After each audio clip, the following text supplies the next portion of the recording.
morning, everyone. Hope you're all having a good Wednesday. It's cold here, but the sun is out, so that always makes life better when you see the sun.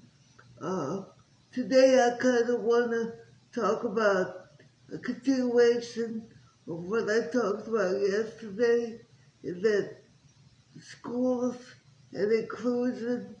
And when I was going to school, I didn't even know that there was such a thing called ugly laws.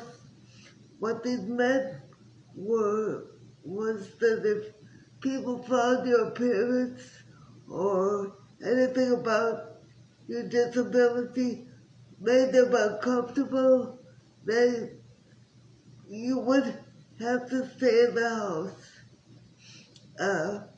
These laws were repealed in 1974, and I graduated in 76. So if you think about it, I went